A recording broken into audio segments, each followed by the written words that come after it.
Alors la Plastics Valley, c'est un district industriel au sens d'Alfred Marshall. Alors c'est-à-dire qu'il y a 100 ans, à Oyonnax, on était 3000 habitants à peu près. Aujourd'hui, on est 30 000 habitants, donc vous voyez la croissance exponentielle.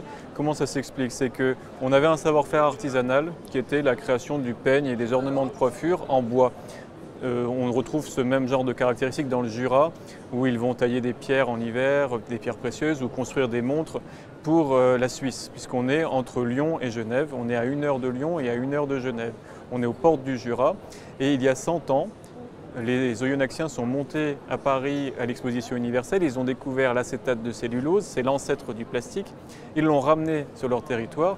Et là, tous les Oyonnaxiens qui avaient ce savoir-faire manufacturier se sont emparés de cette nouvelle matière et ont créé chacun leur entreprise. Et aujourd'hui, on se retrouve avec des entreprises familiales qui ont évidemment énormément grandi, qui sont devenues même certaines des multinationales, mais qui sont restées quand même des entreprises à taille humaine. Et surtout, on a la plus forte densité en Europe d'entreprises de plasturgie. C'est-à-dire qu'on a 600, sur ce petit territoire, on a 600 entreprises de plasturgie. Ça représente 10 000 emplois.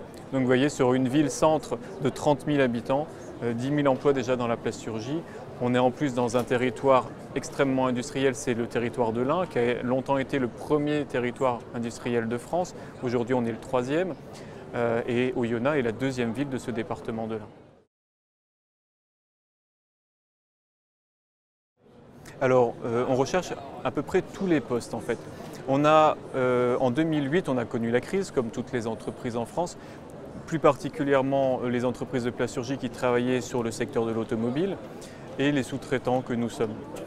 Donc on a franchi un cap, c'est-à-dire qu'on est passé d'une industrie de main-d'œuvre à une industrie plus robotisée et une industrie du coup plus qualifiée. C'est-à-dire qu'aujourd'hui, alors on a effectivement licencié, passé un temps, on a licencié un certain nombre d'employés non qualifiés.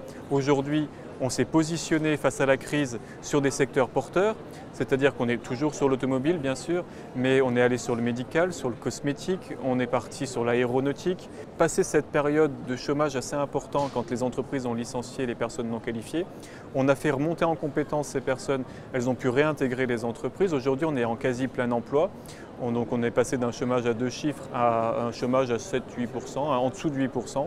Alors les postes recherchés, très difficile à trouver, ça va être les monteurs-régleurs, les dessinateurs-projeteurs, les opérateurs sur commande numérique, les tourneurs-fraiseurs, voilà, donc tous les métiers, on va dire, de l'industrie, tous les métiers un peu techniques, du moule et de la plasturgie, mais on a la chance d'avoir en plus une chaîne de valeur complète, c'est-à-dire qu'on part du designer, de la conception de l'objet jusqu'à l'emballage et jusqu'au recyclage même d'ailleurs.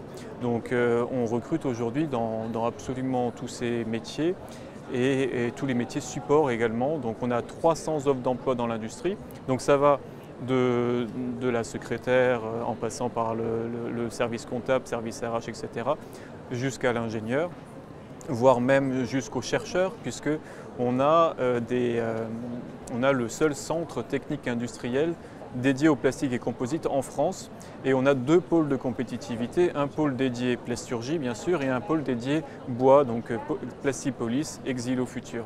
Donc aujourd'hui on recherche voilà, dans tous ces domaines-là, mais donc 300 dans l'industrie, 300 aussi dans le tertiaire.